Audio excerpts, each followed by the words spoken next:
হালিমার বাড়ি, যিনি আল্লাহ রাসূলকে দুধ পান করে লালন পালন করছে, সেই হালিমার বাড়ি কোথায়? তায়েফে। সে বাড়িটা এখনো আছে, সেই বাড়িটা এখনো আছে, তবে বাড়িটাকে মসজিদ বানাইছে। ওই বাড়ির কোনো পরিবর্তন করে নাই। ওই হালিমার সময় যে বাড়ি ছিল ঠিক একই অবস্থায় ওই বাড়িটা রয়েছে। ওই বাড়িটার দরজায় আরবিতে কিছু কথা লেখা আছে, আরবি দিয়ে কিছু কথা লেখা আছে। সেই কথার মধ্যে একটা কথা হলো, আমি হালিমাতুস সাদিয়া একজন হতভাগ্য দরিদ্র মেয়ে ছিলাম, কিন্তু রাসূলের ওসিলায়, ওই ছোট্ট নবীর ওসিলায় আল্লাহ পাক আমাকে সব কিছু দিয়েছে। জোরে কোন সুবহানাল্লাহ। যখন হালিমাতুস সাদিয়া নবীকে গ্রহণ করেছিলেন, তখন কি আমাদের নবী নবী ছিল? নবী ছিল না। যে নবীকে পাথর মারছে আবুল আহাব, দাসী যখন গিয়ে বলল আবুল আহাবকে যে আপনার একটা সুন্দর ভাতিজা হয়েছে, বলার সাথে সাথে আবুল আহাব বলল আমি তোকে আজাদ করে দিলাম। মানে খুশির চোটে তার ভাতিজা হয়েছে এই খবর শুনে একটা দাসীকে মুক্ত করে দিল। তাহলে বোঝা গেল নবী যখন দুনিয়াতে এসেছে তখন সবাই খুশি না বেজার? যখন খুশি না বেজার? এমনকি আবুল আহাব পর্যন্ত খুশি। অথচ সে আবুল আহাব সম্পর্কে একটা সূরায় আছে, কোরআনে আছে না? নাই? তাব্বাত ইয়াদা আবি লাহাবিও ওয়া তাব্বা ওয়া তাব্বা। তা আমরা বাংলাদেশে এই যে 12ই রবিউল আউয়ালকে কেন্দ্র করে আমাদের বর্তমান সরকার যিনি ক্ষমতায় আছে, তিনি একটা দিবস ঘোষণা করেছে, ঈদে মিলাদুন নবী। ঈদ মানে কি? আনন্দ। 12 তারিখে নবী কি দুনিয়াতে এসেছে না বিদায় নিছে? এ কথা কান, এসেছে না বিদায় নিছে? কারণ আসার ব্যাপারে তারিখের সন্দেহ আছে, কিন্তু বিদায়ের ব্যাপারে কোনো তারিখের সন্দেহ নাই। কারণ যখন নবী বিদায় নিয়েছে তখন নবীর 1.5 লক্ষ সাহাবী ছিল। জোরে বলেন কত লক্ষ?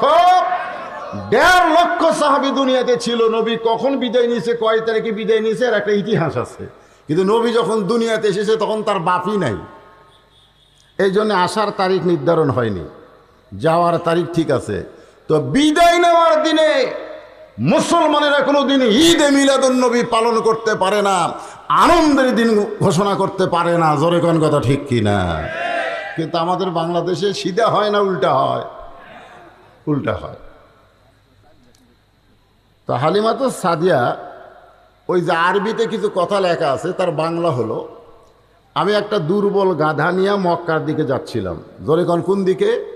মক্কার দিকে যাচ্ছিলাম। কারণ সেই সময় কুরাইশ বংশের নিয়ম ছিল তাদের সন্তানদেরকে তাদের মায়েরা দুধ পান করাতো না। তাদের সন্তানদেরকে তাদের মায়েরা কি করাতো না?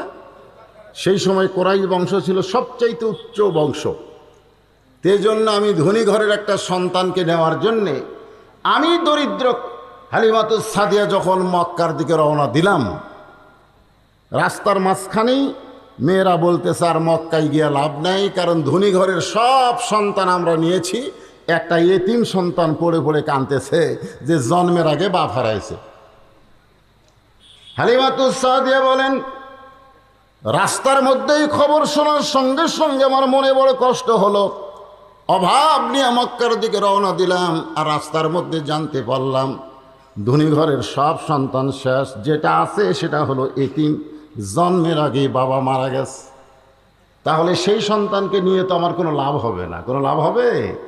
হালিমাতুস সাদিয়া গাধাকে বলতেছে, গাধা রে চল ফিরে যাই বনি সাদ গোত্রে, আবার তাইফে ফিরে যাব, আর মক্কায় যাব না। হালিমাতুস সাদিয়া বলে, আমি তাকায় দেখি গাধার 2টা কান খরগোশের মতন খাড়া করেছে। আমি গাধাকে ফিরে যেতে বলি তাইফের দিকে, আর গাধা পাগলের মতন দৌড়াই মক্কার দিকে। বর্তমানে যেখানে কাবা ঘর, যারা হজ করেছেন তারা রাসূলের বাড়ি দেখছেন, যে ঘরে রাসূল জন্ম নিয়েছে সেই ঘর হলো কাবা থেকে, আল্লাহর কাবা ঘর থেকে মাত্র 300 মিটার, 300 মিটার পূর্ব দিকে। জোরে কোন কত মিটার? 300 মিটার পূর্ব দিকে হলো আল্লাহ রাসূল যে ঘরে জন্ম নিয়েছে সেই ঘর। এখনো সৌদি সরকার রাইখা দিয়েছে, তবে ঘরকে বানাইছে লাইব্রেরি। জোরে কোন কি বানাইছে? লাইব্রেরি। তো এই যে কাবার কাছে এসে হালিমাতুস সাদিয়া বলে আমার গাদা ঘুরমি খেয়ে পড়ে গেল, কাবা ঘরের কাছে গাদা পড়ে গেল, মানে এই যে দৌড়াইছে দৌড়ানোর কারণে দুর্বল পড়ে গেছে। ইতিমধ্যে এক মুরব্বী আমাকে লক্ষ্য করে বলতেছে, মা অনেক মেয়েরা এসেছিল কিন্তু আমার এতিম নাতিরে কেউ দেখলো না, আমার এতিম নাতিকে নেওয়া তো দূরের কথা, এক নজর তারা দেখলো না, তুমি যখন সবার পরে আইছো তুমি কি একটাবার আমার এতিম নাতিরে দেখতে চাও? হালিমাতুস সাদিয়া বলে, মুরব্বী কারো সন্তানকে দেখার জন্য আমি আসি নাই, আমি এসেছি ধনী ঘরের সন্তান নেব, বিনিময়ে অনেক হাদিয়া পাবো। আমি কি সেই তায়েফ থেকে, মক্কা থেকে 70 কিলো দূরে তায়েফ, সেই তায়েফ থেকে কি আমি কারো সন্তান দেখার জন্য আইছি? আপনারা কোন দেখার জন্য না নেওয়ার জন্যে?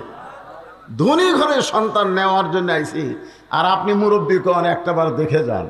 হালিমাতুস সাদিয়া বলে, এই মুরব্বীর কথা আমি রাখতে গিয়া ঘরের মধ্যে ঢুকে কেবলমাত্র সন্তানের দিকে তাকাইছি, যেই মাত্র তাকাইছি সন্তানের চেহারা দেখার সঙ্গে সঙ্গে আমার গোটা কলিজা ভরা সন্তানের মহব্বত।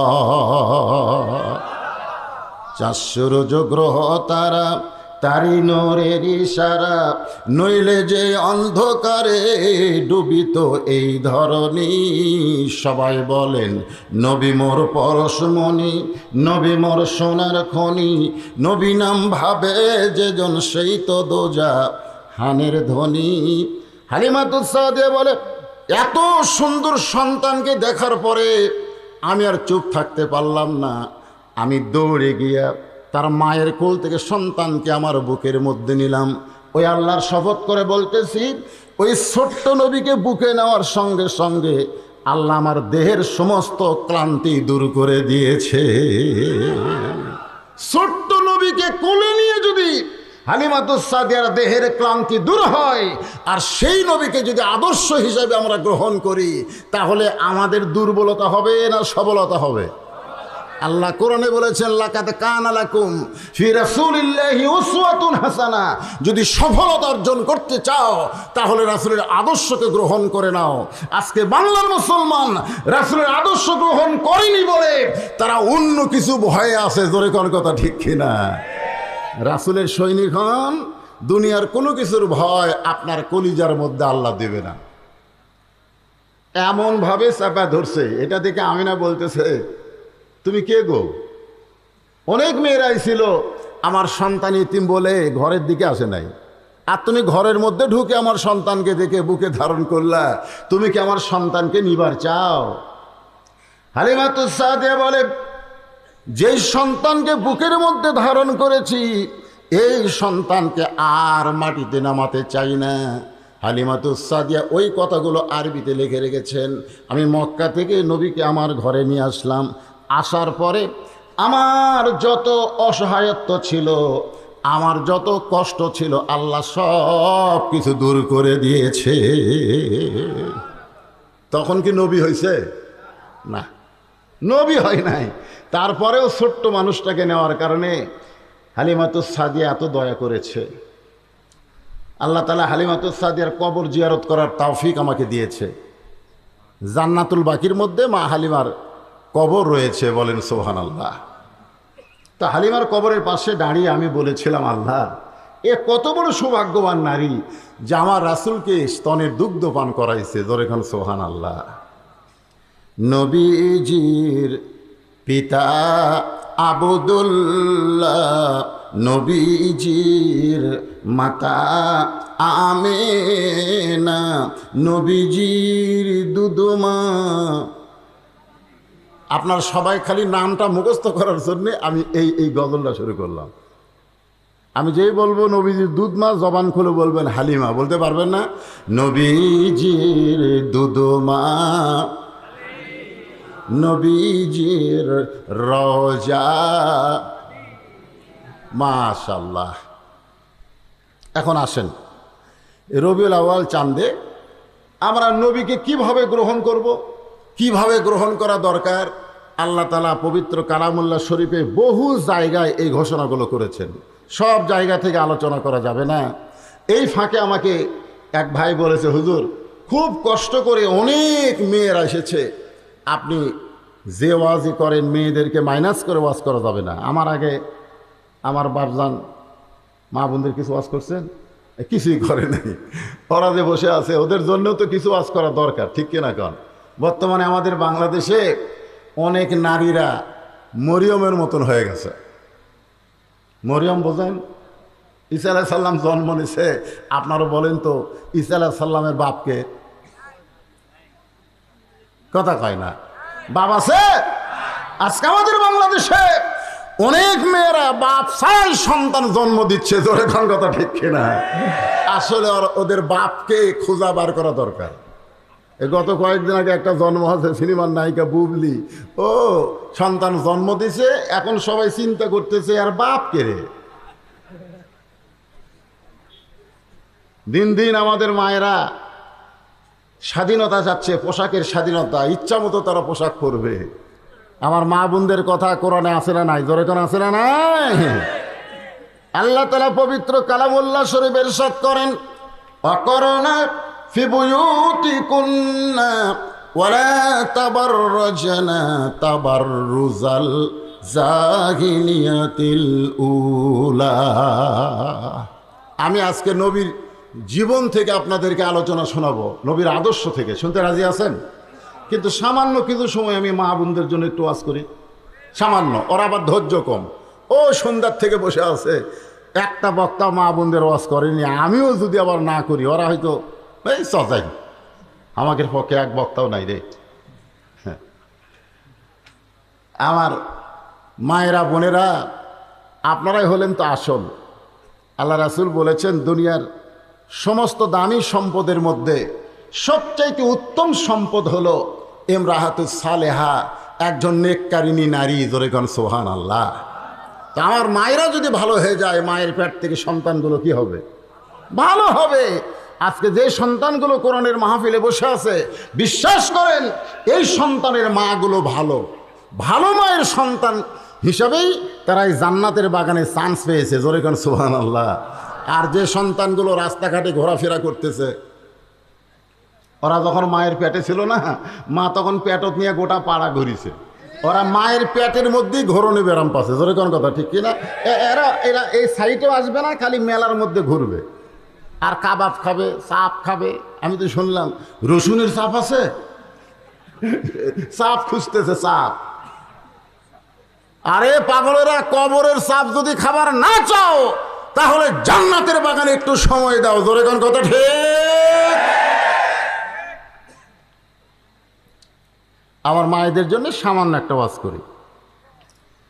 এটা হচ্ছে মদিনায় আল্লাহ রাসূল ঘরের মধ্যে বসে আছেন।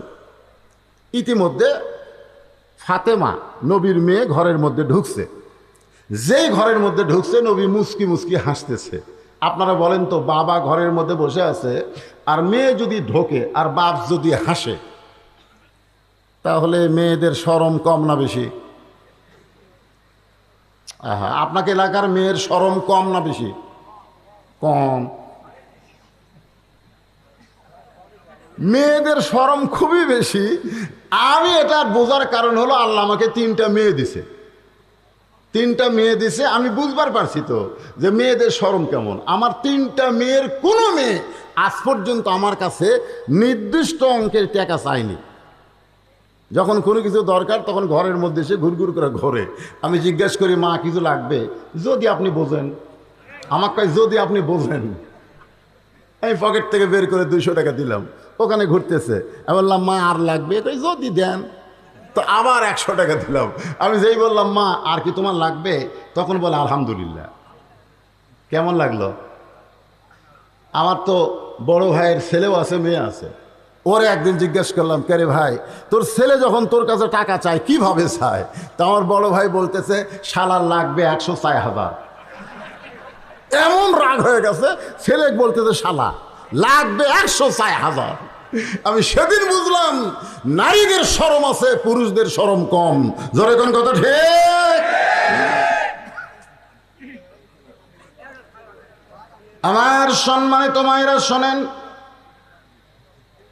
ঘরের ভিতরে নবী যখন মুচকি মুচকি হাসে, মা ফাতেমা তখন বলে, বাবা আমাকে দেখে হাসার কারণ কি?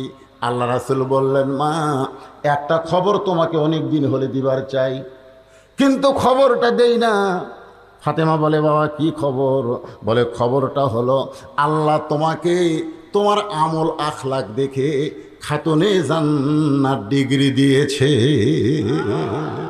আল্লাহ তোমাকে দেখে, তোমার আমল আখলাক দেখে কি ডিগ্রি? কি ডিগ্রি? খাতুনে জান্নাত, মানে জান্নাতি নারীদের নেত্রী, জান্নাতি নারীদের নেত্রী ডিগ্রি দিয়েছে। এই খবর শোনার সঙ্গে সঙ্গে ফাতেমা আলহামদুলিল্লাহ আল্লাহর শুকর আদায় করে মুচকি মুচকি হাসতেছে। আল্লাহ রাসূল বলে, ফাতেমা তুমি আবার হাসতেছো কেন? ফাতেমা বল, বাবা আল্লাহ আমাকে এত বড় ডিগ্রি দিয়েছে, তার শুকরিয়াতান আমার জবান থেকে একটু আনন্দ প্রকাশ পায়। জোরে কান সুবহানাল্লাহ। রাসূল বললেন, ফাতেমা আল্লাহ তোমাকে খাতুনে জান্নাত ডিগ্রি দিলে কি হবে মা? তুমি জান্নাতি নারীদের নেত্রী হলে কি হবে? আল্লাহ তাআলা তোমার আগে একজন নারীকে কিন্তু জান্নাত দিবে। যেই বলছে, আপনারা তো সুবহানাল্লাহ করলেন, আপনারা ওয়াজের তালত পড়ে সুবহানাল্লাহ করছেন, কিন্তু যেই নবী বলেছে আল্লাহ তোমার আগে একজন নারীকে জান্নাত দিবে, তখন ফাতেমার সুবহানাল্লাহ কয় না। রাসূল বলে, ফাতেমা তোমার কি মন খারাপ? বলে, মন খারাপ হওয়ার কারণ হলো আল্লাহ আমাকে খাতুনে জান্নাত ডিগ্রি দিল, আর আমার আগে একটা মেয়েকে জান্নাত দিবে। কোন আমলের কারণে ওই মেয়েটা আমার আগে জান্নাতে যাবে, এটা না বলা পর্যন্ত আমার মনে আর কোনো আনন্দ নাই। আজকে যে মায়েরা পর্দার অন্তরালে বসে আছেন, ফাতেমা কিন্তু জান্নাতি নারীদের নেত্রী, কিন্তু তার আগে একটা মেয়েকে আল্লাহ জান্নাত দিবে আমল করার কারণে। কোন আমলের কারণে? এই আমলটা পুরুষ মানুষের জন্য শোনা দরকার না হলেও নারীদের জন্য শোনা দরকার আছে না নাই? জোরে করে আছে না নাই? আপনারা চুপটি করে বসে থাকেন। আজকে সে আমলের কথা আপনাকে বলবো, আপনারা ফাতেমার আগে জান্নাতে যাবেন। সুবহানাল্লাহ। আমার মায়েরা বড় কষ্ট করে বসে আছে, এই জন্য কথাটা বললাম। এখন আসেন, আল্লাহ বললেন, হে রাসূল আপনি বলেন, ইন কুনতুম তুহিব্বুনাল্লাহ ফাত্তাবিউনি ইউহিব্বুকুমুল্লাহ। কেউ যদি আমি আল্লাহকে পাবার চায়, তাহলে আপনাকে ইত্তেবা করা ছাড়া, ইত্তেবা মানে কি? অনুসরণ। আবার এই আয়াতের কিন্তু অনেকে তাফসীর করে, কেউ যদি আল্লাহকে পাবার চাও, রাসূলকে বেশি বেশি মহব্বত করো, রাসূলকে যত বেশি মহব্বত করবে আল্লাহ তোমাদের মহব্বত করবেন। এরকম তাফসীর করে না? এরকম তাফসীর করে। আচ্ছা আপনারা বলেন তো, আবু তালেব রাসূলের চাচা, রাসূলকে মহব্বত কম করছে না বেশি করছে?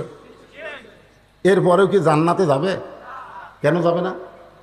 কারণ রাসূলকে মহব্বত করেছে, কিন্তু রাসূলকে ইত্তেবা করে নাই। আমাদের এই জিনিসটা বুঝতে হবে, রাসূলকে শুধু মহব্বত করলে হবে না। আমি নবীরে ভালোবাসি, আমি নবীরে ভালোবাসি, কেমনে যাব মদিনায়, তাকায় দেখে প্রত্যেক দিন সকাল বেলা দাড়ি কামাই। যেরকম কথা ঠিক না? প্রত্যেক দিন সকালে গেলে তেল তেলা হয়, কেমনে যাবে মদিনায়? কে রে তুই মদিনায় যে কি করবি?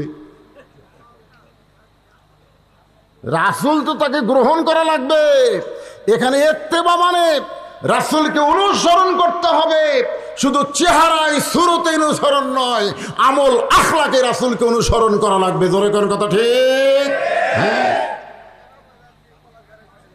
আল্লাহ রাসূলের 40 বছর পর্যন্ত একটা শত্রু গোটা মক্কায় অনুবীক্ষণ যন্ত্র দিয়ে খুঁজে পাওয়া যায়নি। 39 বছর পর্যন্ত একটা শত্রু রাসূলের মক্কাত নাই।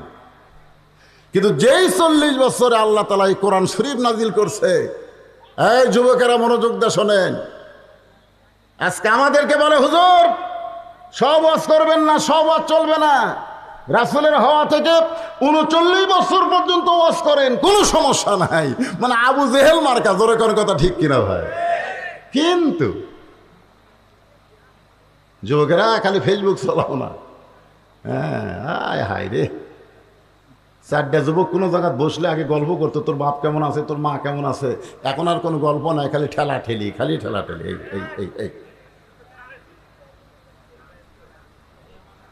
যেই যুবকেরা ফেসবুক নিয়ে ইন্টারনেট নিয়ে ব্যস্ত হয়ে গেছে সেই যুবকদেরকে কোরআনের পথে আনাটা খুবই কঠিন। জোরে কোন ঠিক? হ্যাঁ ভাই, যুবকেরা একটু মনোযোগ দিয়ে শোনো বাবা, তোমাদের এই যৌবন থাকবে না, এই যৌবন থাকবে না, এই যৌবনে ভাটি পড়বে, এই যৌবন একদিন চলে যাবে। এই যৌবনটাই আল্লাহর পছন্দ। হাসরের ময়দানে যখন আমরা দাঁড়াবো আমাকে বলবে বদরুল রশিদ তোর শৈশবকাল আর তোর বুড়াকালের কোনো হিসাব দেওয়া লাগবে না, তুই যৌবনকালে কি আমল করছিস সেই হিসাব দিয়ে জান্নাতে যা। আমাকে আল্লাহ বলবে যে তোর বুড়াকালে বুড়া বয়সের কাল এর দরকার নাই, আর শৈশবকালের দরকার নেই, যৌবনকালে কি করছিস এই যৌবনের হিসাব দিয়ে জান্নাতে যাও।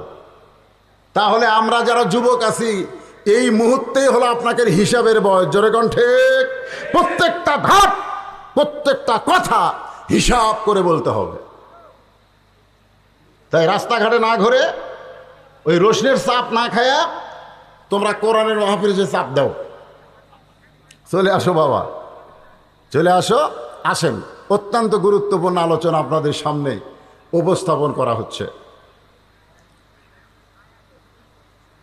তাহলে আল্লাহ রাসূলের 40 বছরে যখন এই কোরআন শরীফ আল্লাহ নাজিল করলেন, খুব খেয়াল করবেন, এই কোরআনের প্রথম শব্দ হলো ইকরা। ইকরা মানে পড়ুন। ইকরা মানে কি? পড়ুন।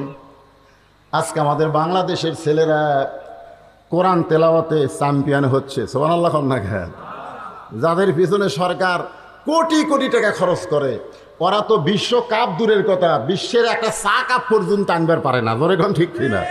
এই যে ক্রিকেট খেলা, হাই রে এশিয়া কাপত যা মার খালো ভাই, একটা দেশকে ঠকাবার পারে নাই। জোরে কোন ঠিক কিনা? হাই রে আফগানিস্তানের কাছে গাপ খাওয়া, এর কে বেতন 4 লাখ টাকা 5 লাখ টাকা, মাথা ঘরে। কতদিন আগে মেয়ে মানুষেরা আমাকে মেয়েরা হাফ প্যান্ট পিন দেয়, ওই নেপালে ফুটবল খেলা নাকি জিতিছে, হাইরে বিমানবন্দরে গলাত মালা ভাই। আর আল্লাহর কোরআন একটু মনোযোগ দিয়ে শোনো যুবকেরা। বিইসমি রাব্বিকাল্লাযী খলাক খলাকাল ইনসানা মিন আলাক। একটু মনোযোগ দিয়ে শুনবেন। এই যে খালাকাল ইনসান, মানুষকে আল্লাহ সৃষ্টি করেছেন, এই মানুষ সৃষ্টি করার আগে আল্লাহ 3টা শপথ করছে। জোরে কোন কয়টা? দেখেন আমাদেরকে আল্লাহ কত ভালোবাসেন। মানুষ মানুষ পশুপক্ষী না হয়ে, জিন ফেরেশতা না হয়ে আল্লাহ যে আমাদেরকে মানুষ করছে, খুশি না বেজার? হ্যাঁ, দেখেন আল্লাহ শপথ করছে 3টা। 1 নম্বর শপথ হলো তিনের শপথ। 2 নম্বর শপথ হলো জাইতুন, জাইতুনের শপথ। 3 নম্বর শপথ হলো অতুরি সিনিন ওয়া হাযাল বালাদিল আমিন, নিরাপত্তা নগরীর শপথ। এরপর আল্লাহ বলতেছেন লাকাদ খালাকনাল ইনসানা ফি আহসানি তাকবীম, আমি মানুষকে সর্বোত্তম আকৃতি দিয়ে সৃষ্টি করেছি। আমাদের যদি শুধু মানুষ করতো তাও হতো, মানুষ না করে মুসলমানের ঘরে আমাদেরকে কোরআন নামক হেদায়েত আল্লাহ দান করেছে। ধরে কোন সুবহানাল্লাহ। চলে আসলেন খাদিজার কাছে, কোরআন পাশে, শরীর ঘামতেছে, জুব্বা টুব্বা সব ভিজে গেছে। খাদিজা বলতেছে আজকে খিদা বেশি লাগছে নাকি? আমি প্রতিদিন আপনাকে গাড়ি হীরার মধ্যে খাবার সাপ্লাই করি, আমি নিজে যায় খাবার দেই, আর আজকে নিজেই চলে আইছেন। রাসূল বলতেছেন খাদিজা আর গাড়ি হীরাই থাকার দরকার নাই, আর অন্ধকারে থাকার দরকার নাই, আল্লাহ সিরাজাম মুনিরা নামক কোরআনের আলো আমাকে দান করেছে। জোরে কোন সুবহানাল্লাহ। আল কোরআনের আলো ঘরে ঘরে,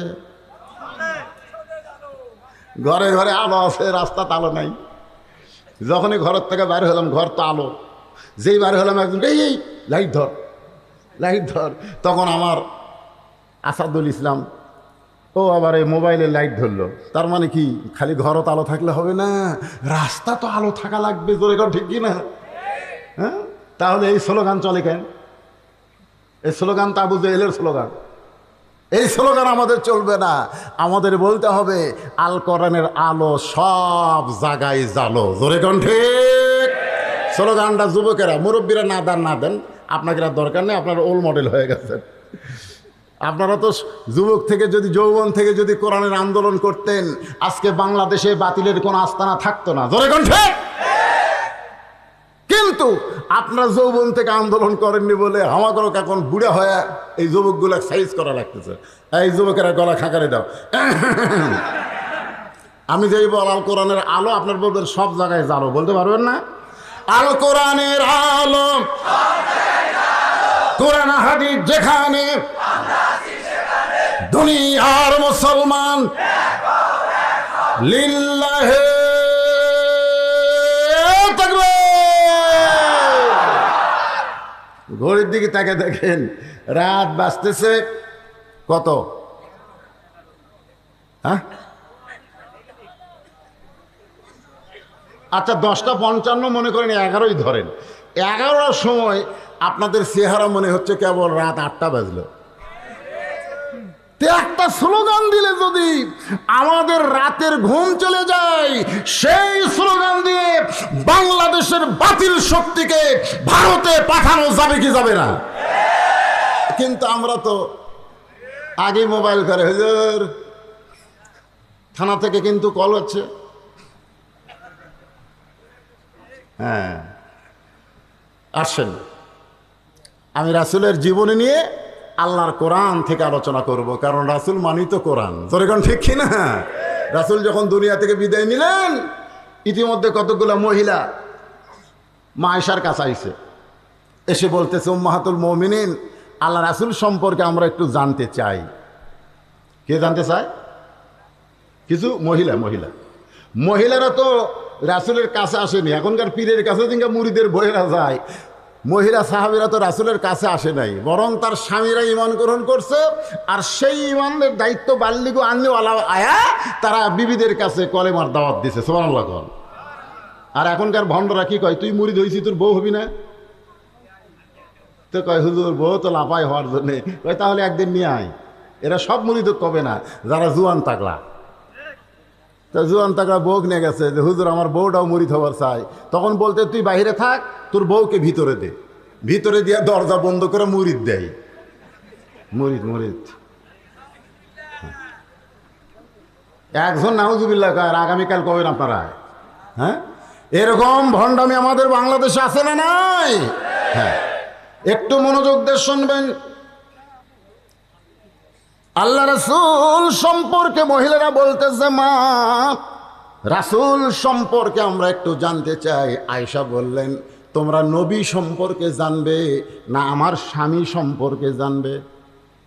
কটার মধ্যে গুরুত্ব আছে না নাই? তোমরা নবী সম্পর্কে জানবে না আমার স্বামী সম্পর্কে জানবা? মহিলারা বলতেছে, নবীও যিনি আপনার স্বামীও তিনি, নবীও যিনি আপনার স্বামীও তিনি। আয়েশা বলতেছে, এইটা তোমরা বাহির থেকে অনুমান করে বলতেছো, নবীও যিনি আমার স্বামীও তিনি। কিন্তু শুনে নাও, আমি স্বামী হিসাবে 9 বছর থেকে 18 বছর পর্যন্ত আমার নবীকে দেখছি। আমি 9 বছর ধরে আমার স্বামীকে দেখছি। জোরে কোন কয় বছর? এই 9 বছরের মধ্যে আমি মাত্র 3 বার আল্লাহর নবীকে দেখেছি। আর সুবহানাল্লাহ কয় না? এই আয়েশা কি ভুল কইছে যে 9 বছর? মা আয়েশা যখন নবীর ঘরে আইছে তখন আয়েশার বয়স কত? 9 বছর। জোরে কোন কয় বছর? 6 বছরে বিয়ে হয়েছে, 9 বছরে ঘরে আইছে। আর যখন নবী দুনিয়া থেকে বিদায় নিছে তখন আয়েশার বয়স হলো 18 বছর। তাহলে সর্বসাকুল্যে কয় বছর? 9 বছর। এই 9 বছরে আমি আমার স্বামীকে দেখেছি। কাকে দেখেছি? আর নবী হিসাবে দেখছে মাত্র 3 বার। সমস্ত মহিলারা বলে, তাহলে নবী আর স্বামীকে আলাদা নাকি? আয়েশা বলতেছে, আমার নবী সবসময় নবীগিরি ফলাই নাই। নবী যখন বিবিদের কাছে আসতেন তখন পৃথিবীর শ্রেষ্ঠ স্বামী হয়ে যেতেন। জোরে কান সুবহানাল্লাহ। আমার নবী যখন সন্তানের কাছে যাইতেন তখন পৃথিবীর শ্রেষ্ঠ বাবা হইতেন। বলেন আমার নবী যখন নাতিদের কাছে যাইতেন তখন পৃথিবীর শ্রেষ্ঠ নানা হইতো, আমার নবী যখন দাওয়াতের কাজে যাইতো পৃথিবীর শ্রেষ্ঠ দাঈল আল্লাহ হয়ে যেত, আমার নবী যখন জিহাদের ময়দানে যাইতো বাতিলের বিরুদ্ধে শ্রেষ্ঠ সেনাপতি হয়ে যেত। আমার নবী নবী হিসাবেও যেমন এক নম্বর, স্বামী হিসাবেও তেমন এক নম্বর, নানা হিসাবে এক নম্বর, বাবা হিসাবে এক নম্বর, নেতা হিসাবে এক নম্বর, সব দিক দিয়ে আমার নবী হলেন এক নম্বরের এক নম্বর। জোরে কোন সুবহানাল্লাহ। এই জন্য আল্লাহ বলেছে এই পানসা নেতার পিছনে ঘুরিস না। এই পানসা নেতা পেশাব করে ঠিক মতো পানি নেয় না, 5 ওয়াক্ত নামাজ পড়ে না, এরকে পিছনে ঘুরে ঘুরে কয় হামান নেতা হামান নেতা। এটা তো নেতা। আমরা এমন একজন মহামানবকে নেতা হিসাবে গ্রহণ করব যেই নেতার চরিত্রের সার্টিফিকেট স্বয়ং আল্লাহ দিয়েছেন। ওয়া ইন্নাকা লাআলা খুলুকিন আযীম। আমার নেতার চরিত্র ফুলের চাইতেও পবিত্র। বিশ্ব নবীর চরিত্র কার চাইতে পবিত্র? তাহলে আমার নবীর চরিত্র, সবাই বলবেন সবাই বলবেন, রবিউল আউয়াল মাস বুঝতেছেন না? হ্যাঁ, নবীর আসার মাস আবার যাওয়ার মাস। আমার নবীর চরিত্র আল্লাহ কোরআন কারীম দিয়ে চরিত্রের বর্ণনা করেছেন। আল্লাহর 99 নামের মধ্যে একটা নাম হলো আজিম। সে আজিম নামটা নবীর চরিত্রের মধ্যে আল্লাহ ঢুকাই দিয়েছেন। এমন চরিত্রবান একজন মানুষকে আমাদের নেতা হিসাবে আদর্শ হিসাবে গ্রহণ করার দরকার আছে না নাই?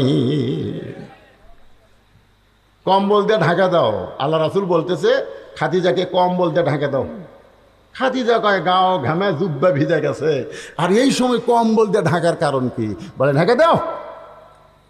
মা খাদিজা রাসূলকে ঢেকে দিয়া বললেন আপনি নিরাশ হবেন না, আপনি অস্থির হবেন না, কারণ আল্লাহ আপনাকে যেটা দিয়েছে স্বয়ং কোরআন দেয় নাই, আল্লাহ তাআলাও আপনার সঙ্গে রয়েছে। অহুয়া মাকুম আইনা মা কুনতুম। আপনি থাকবেন যেখানে আল্লাহর সাহায্য আল্লাহর মদত থাকবে সেখানে। জোরে কোন সুবহানাল্লাহ। এখন কি করব? ঘরে ঘরে কোরআন শরীফ পড়ব? নবী ঘরে ঘরে কোরআন শরীফ পড়লেন। এই কোরআন শরীফ নিয়ে চিন্তা করলেন যে কোরআন তো একটা দাওয়াত, ওমান আহসানু কাওলাম মিম্মান দা ইলাল্লাহ। এই কোরআনের দাওয়াত নিয়ে আমি বাহিরে যাব। খাদিজাতুল কুবরা বললেন এখন বাহিরে যাওয়ার পরিবেশ নেই, আপনি ঘরের মধ্যেই কোরআন চুপি চুপি পড়েন। কোরআন এমন একটা পড়া যে এটা চুপি চুপি পড়লে হয় না, এটার আলাদা একটা মোজেজা রয়েছে। জোরে কোন কথা ঠিক কিনা? নবী কোরআন পড়েন, আশেপাশে খবর হয়ে গেল কানে কানে, কি যেন আব্দুল্লাহর পোলা ঘরের মধ্যে পড়তেছে। এটা কি পড়ে? চুপি চুপি শোনার জন্য মক্কার নেতারা দিনের বেলা আসে নাই, রাতের বেলা আইছে। এমন একটা রাত যেই রাতে 4 জন নেতা নবীর ঘরের চারিধারে কান লাগায়া লাগায়া শুনতেছে। আল্লাহ নবী তখন আল্লাহর কোরআন পড়তেছে। জোরে কোন সুবহানাল্লাহ। আবু জেহেল মনে করতেছে আমি একলাই শুনছি রে, কেউ শোনে নাই। এই মনে করে যখন নবী কোরআন তেলাওয়াত শেষ করছে অন্ধকারে যাবার চাইছে। যেই যাবার চাইছে আবু সুফিয়ানের সাথে বাজে গেছে। আবু সুফিয়ান কয় নেতা আপনি? তুমি? আমি তো কোরআন শুরু করেছি। আমিও তো একই অবস্থা। এই 2 নেতা যখন কথাবার্তা বলতেছি ইতিমধ্যে উদ্বা সাহেবা গিয়ে হাজির। আপনারা মুরব্বীরা কি করেন? বলে গভীর রাত্রে কোরআন তেলাওয়াত শুনলাম। আমরাও শুনছি। আবু জেহেল বলতেছে এই দেখেন আবু জেহেলের কথা, কি সুন্দর কোরআনের বাণী রে, মনে হয় সারা রাত দাঁড়িয়ে দাঁড়িয়ে শুনি। সুবহানাল্লাহ কবেন না? আবু জেহেলের মতন কাট্টা কাফের বলতেছে কি সুন্দর কোরআনের বাণী, মনে হয় সারা রাত দাঁড়িয়ে দাঁড়িয়ে শুনি। এই যে দেখেন দাঁড়িয়ে দাঁড়িয়ে শুনতেছে। যখন ঠিক কিনা? তাই বলে মনে করো না যে তোমরা আবু জেহেল, তা না। মানে কোরআনের এমন একটা আকর্ষণ যে রাত পড়ে যাচ্ছে, ওরা জানলার কাছে দাঁড়িয়ে দাঁড়িয়ে শুনতেছে। আবু সুফিয়ান কাফেরদের মধ্যে সবচাইতে বেশি চালাক। এই জন্য আবু সুফিয়ান ছিল আবু জেহেলের উকিল। উকিল বোঝেন? উকিল। আবু সুফিয়ান বলতেছে যে ঘরের মধ্যে তো পড়তেছে, আমরা চোরের মতন শুনতেছি, এ কোরআন নিয়ে যদি বাইরে আসে মানে পড়তে পড়তে কোরআন নিয়ে যদি বাহিরে আসে তাহলে খবর কি? আবু জেহেল বলতেছে, আবু সুফিয়ান খবরদার এই কথা বলিস না, কোরআন বাহিরে আসলে আমাদের মতন ভুয়া নেতাদের নেতৃত্ব আর সমাজে চলবে না। মারাত্মক কথা। কোরআন যদি বাহিরে আসে, বাংলাদেশে যারা আবু জেহেলের দোসর, ওই ভুয়া নেতাদের নেতৃত্ব 90% মুসলমানের দেশে চলবে না। জোরে কোন কথা ঠিক? আল্লাহ রাসূল 13 বছর এই কোরআনের দাওয়াত দিলেন। 13 বছরে মুসলমানের সংখ্যা হলো 319 জন। কোন কিতাবে লিখছে মাত্র 320 জন। 13 বছর মুসলমানের সংখ্যা কত? আপনারা একটু হোহা করেন না কেন বাবা? 320 জন 13 বছরে। মক্কার ইসলামের সাইজটা দেখেন, মক্কার ইসলামটা কত দুর্বল ইসলাম যে 13 বছরে 320 জন মুসলমান হয়েছে। তার মধ্যে 18 জনকে ওরা পিটাই মারিছে। তার মধ্যে 18 জনকে কি করে মারছে? পিটা মারছে। জিনকে সুমাইয়াক মারছে, ইয়াসারক মারছে। এইরকম 18 জন সাহাবীকে তারা পিটা মারিছে, মানুষের সামনে পিটা মারিছে। এখন যেরকম বাংলাদেশে পিটাই মারতেছে লগি বইটা দিয়ে। জোরে কোন কথা ঠিক কিনা বোঝেন না?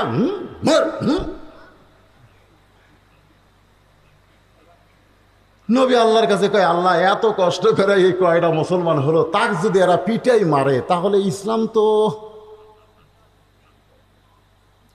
ইসলামের অবস্থাটা কি হবে?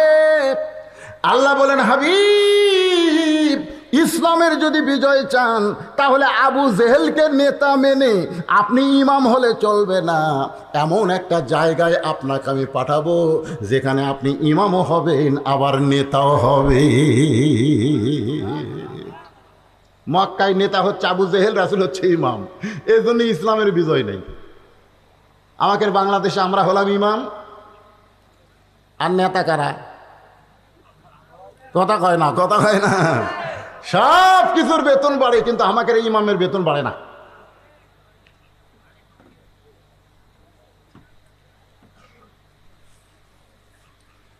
আপনাদের মসজিদের ইমামের বেতন গত বছর যা ছিল, মসজিদে তো উন্নয়ন করবেন, মাহফিলটাই তো মসজিদের উন্নয়ন করবে। তো ইমামের বেতন, ইমাম সাহেব কি এখানে আছে না? ইমামক দাওয়াত দেননি আপনারা? কুটি ইমাম বারে ঘুম পাড়তেছে নাকি? কোনটা ইমাম? হাত তোলো তো বাবা। মাশাআল্লাহ, খুব সাইদা লাগে আমাদের। তো ইমামের বেতন গত বছর ছিল 86 টাকা কেজি সোয়াবিন তেল। এ বছর যে 200 টাকা লাগছে। আপনারা কি বেতন সেই হিসাবে বাড়াচ্ছেন? এই শোনেন, কথা শোনেন। বাজারে গোস্তের দাম বাড়লো, মাছের দাম বাড়লো, ডালের দাম বাড়লো, তেলের দাম বাড়লো, ইমামের বেতন বাড়লো না। ওই ইমামের পিছনে ইক্তেদা মাকরু হবে, মাকরু। ইমামের বেতন বাড়ানোর দরকার আছে না? জোরে করে আছে না? যার পিছনে আপনারা ইক্তেদা করতেছেন সেই ইমামটা এত দুর্বল, কারণ ইমাম নেতা হবার পারে নাই। নেতা আছে আবু জেহেল, যার কারণে 13 বছরে মুসলমান হলো 320 জন। আল্লাহ দেখলেন এভাবে পিটন খাওয়ালে হবে না, পিটন দেওয়ারও একটা ব্যবস্থা করা লাগবে। জোরে কোন ঠিক কিনা? গভীর রাত্রে খুব খেয়াল করবেন, ইসলামের বিজয় কিন্তু দিনে হয় নাই, গভীর রাত্রে আমার আল্লাহ তার নবীকে মক্কা থেকে মদিনায় হিজরতের অর্ডার করলেন। সুবহানাল্লাহ বলেন। নবী গভীর রাত্রে মক্কা থেকে মদিনায় হিজরত করলেন। হিজরতের বহু কাহিনী, আমি সেই কাহিনী বলতেছি না। আমি শুধু বলবো রবিউল আউয়াল মাসে আমার নবীকে গ্রহণ করতে হলে আমাদের কদ্দূর পর্যন্ত একটু আলোচনা শোনা দরকার। আপনারা কি বিরক্ত হচ্ছেন? তো মাহফিল কমিটি কি বিরক্ত হলো নাকি? তাই আমাকে বলছে হুজুর চাদর দিতে হবে, সেটা এখনই দিব? হ্যাঁ, না না, অনেকের চিন্তা ভাবনা যে হুজুর যে ওয়াজ শুরু করছে, জোর ওয়াজ করতে করতে ফজর হয়, আর লোকজন 2-1 উঠে উঠে যদি সব চলে যায় তা আমাদের কি হবে? আপনারা আমাকে চেনেন না। এবার আপনাকে মান্দা থানায় আমার কতবার জানেন? চিনেন বলেই তো এত দাওয়াত দিচ্ছেন। আমি কোনো জায়গা তো ওয়াজ থুয়ে যাই না। যতক্ষণ আপনারা সামনে বসে থাকবেন ওয়াজ আমি কমপ্লিট করে যাই। জোরে কোন ঠিক, কথা কোন ঠিক, কথা কোন না কেন? তেনাদের মধ্যে যখন একটা ব্যারামই ঢুকছে, যে চাদরের ব্যারাম, এই ব্যায়ামটা 5 মিনিটের মধ্যে তোমরা সারো। তোমাকে ব্যায়ামটা ছেড়ে দিয়ে আমি আল্লাহর বান্দাদেরকে ফ্রেশ ওয়াশ করবো। মা বোনদের জন্য তো কাল রাখা দিছি এমন এক জায়গা, মনে আছে না, বলে গেছে। হ্যাঁ, ওটা বারবার কেউ শোনার লাগবে। আমি কোনো ওয়াজ ভুলি না, আল্লাহ ভুলাই না, সব আলোচনা হবে। এই চাদর পাটিরা কোথায় গেল? ভিতরে ঢোকো, ঢোকো, ব্যাগ না ঢোকো। হ্যাঁ দেন, কি হয়? যারা দাঁড়িয়ে আছেন এই সুযোগ আপনারা বসেন। যারা গেছে চলে গেছে। ধানের ঠিবে সবগুলো কি ধান? কি সবগুলো কি ধান? ধান তো না, সিটা আছে, সিটা আছে। সিটা নিয়ে আপনি কি করবেন? বাতাস দেওয়া লাগবে। এ ব্যাগ দিছি মানে বাতাস দিছি, বাতাস দেওয়াতে সিটাগুলো সব উঠে গেছে। এখন ধানগুলো সব আছে। তো এই ধানগুলো একটু জমে জমে বসেন। যদি যেখানে কাদা আছে কাদা বাদ দিয়ে একটু জমে জমে বসেন, মাঝখানে যেন শয়তান বসার চান্স না পায়। আমরা গত 2 বছর ওয়াজ করে শান্তি পাইনি। এই করোনার কারণে বলতে পারিনি চাপা বসেন, চাপা বসেন। কারণ করোনার আমাদের ফাঁক করে দিয়েছিল, জোরে কোন ঠিক কিনা? ফাঁক হন, ফাঁক হন। কিন্তু আর কি করোনা আছে? এই জন্য এখন চাপা বসেন, চাপা বসেন। আর রবিউল আউয়াল মাসের নবী সম্পর্কে, কোরআন সম্পর্কে মহিলারা প্রশ্ন করেছে আয়েশাকে। সে বলেছে 9 বছর আমার স্বামীকে আমি বহুবার দেখেছি, নবী হিসাবে দেখেছি মাত্র কয়বার? 3 বার। মহিলারা বলতেছে আজকে স্বামী সম্পর্কে আমরা শুনবো না। আপনি যে 3 বার নবী দেখলেন, কেমনে দেখলেন, দেখার সাইজটা কীরকম, এই 3 বার নবী সম্পর্কে আমরা শুনতে চাই। আপনারা শুনবেন না ভাইজান? হ্যাঁ, এই আদায় আর হয়নি, সব ব্যাগ আলা চলে এলো। একলা মাঝখানে কি করে রে? এইদিকে আদায় হয়েছে, ব্যাগের আদায় হয়েছে। হ্যাঁ, চলে আসেন বাবা, ব্যাগগুলো উঠে আসো। মাঝখানে কেউ ব্যাগলে হাঁটলে ওয়াজের নূর নষ্ট হয়ে যায়। একটু মহব্বত না জিকির করেন, লা ইলাহা ইল্লাল্লাহ, লা ইলাহা ইল্লাল্লাহ, লা ইলাহা ইল্লাল্লাহু, লা ইলাহা ইল্লাল্লাহু, লা ইলাহা ইল্লাল্লাহ, লা ইলাহা ইল্লাল্লাহ, লা ইলাহা, লা ইলাহা ইল্লাল্লাহু মুহাম্মাদুর রাসূলুল্লাহ সাল্লাল্লাহু আলাইহি সাল্লাম। আয়েশা বলতেছে আমি জীবনে প্রথম নবীকে দেখলাম, প্রথম নবীকে দেখলাম। নবীর গায়ের জুব্বা ছিঁড়ে গেছে, নবী যে পোশাক পরেন সেই পোশাকটা ছিঁড়ে গেছে। ওই একটা মাত্র জুব্বা ছাড়া নবীর তখন দ্বিতীয় কোনো জুব্বা ছিল না। আমি একজন বিবি হয়ে আমার স্বামীর গায়ে ছেঁড়া কাপড় এটা আমি সহ্য করতে পারি না, কিন্তু সবসময় গায়ে রাখার কারণে আমি একজন গায়ে দেওয়া পাঞ্জাবি মানুষকে কেমনে সেলাই করে দেব? আয়েশা বলতেছে রে মেয়েরা, জীবনে প্রথমে নবীকে দেখলাম কেমনে শোনো। নবী যখন ঘুমায় গেছে আমার কাছে, নবী যখন আমার কাছে ঘুমায় গেছে, আমি তাকায় দেখে ওই ছেঁড়া পাঞ্জাবি জুব্বাটা নবী আল্লাহর উপরে রাইখা দিছে। আমি এখন ওই জুব্বাটা সেলাই করব, কিন্তু তাকায় দেখি আমার ঘরে আলো জ্বালানোর মতন কোনো তেল ছিল না। আলো যদি জ্বালাবার না পারি তাহলে শুয়ের মধ্যে সুতা কেমনে ঢুকাই দিব? নবীর ছেঁড়া পাঞ্জাবি সেলাই করব কেমনে? আমি যখন এই চিন্তা করতেছিলাম, এমন সময় দেখি নবী আমার দিকে তাকায়া ঘুমায় আছে, আমার দিকে তাকায় ঘুমায় আছে। নবী এইভাবে হাত বাড়ায় বলতেছে, কে গো আয়েশা, তুমি কি আমার পাশে নাই? তুমি কোথায় গেলা? আয়েশা বলতেছে, রে মেয়েরা শোনো, আমি চুপি চুপি নবীর পাঞ্জাবিটা নিয়ে আমি নবীর পাশেই দাঁড়িয়েছিলাম অন্ধকারে। রাসূল মুস্কে হাসিতে বলে, আয়েশা তুমি আমার গায়ের পাঞ্জাবি সেলাই করবা, কিন্তু ঘরে আলো নাই। ঘরে আলো না থাকলে কি হবে? আমি আলো তোমার কাছে রয়েছি। আয়েশা বলে, এই বলে নবী কপালে একটা হাত দিলেন। হাত দেওয়ার পরে হাতটা টান দিয়েছে, গোটা ঘর এত আলো যে একটা সুচ ঘরের মধ্যে পড়ে থাকলেও দেখা যাবে। আমি শুয়ের মধ্যে সুতা ঢোকায় যখন নবীর পাঞ্জাবিটা সেলাই করে দিলাম, এমন সময় আবার আলোটা কোথায় যেন চলে গেল। আমি নবীর কাছে গিয়ে বললাম, কি দেখলাম? ওগো আমি কি দেখলাম? আল্লাহ রাসূল বলেন, আয়েশা স্বামীর বুকের কাছে শুয়েছিলে, স্বামীর পাঞ্জাবিটা সেলাই করবা, কিন্তু আলো ছিল না। কিছুক্ষণ আগে যে আলো দেখলে, আমি তখন নবী হয়ে তোমার সঙ্গে দেখা দিয়েছি। এই জন্য আমাদের নবী আলো সিরাজাম মুনিরা। একটু মনোযোগ দিয়ে শুনবেন, সেই নবী দুনিয়াতেই রবিউল আউয়াল মাসে এসেছেন, আবার এই মাসে দুনিয়া থেকে মারা গেছেন। অনেকে বলে নবীর জন্ম মৃত্যু দিন। আমরা যারা নবীর আশেক হব, নবীর যাওয়ার দিনকে আমরা মৃত্যু দিন বলবো না, আমরা বলবো নবী বিদায় নিয়েছে। জোরে কোন কথা ঠিক কি না? নবী কি মারা গেছে নাকি? মারা গেছে। যদি মারা যায় তো আপনারা যে দরুদ পড়তেছেন, একদল ফেরেশতা আপনার মুখে যে সাল্লাল্লাহু আলাইহি সাল্লাম, এটা শেষ।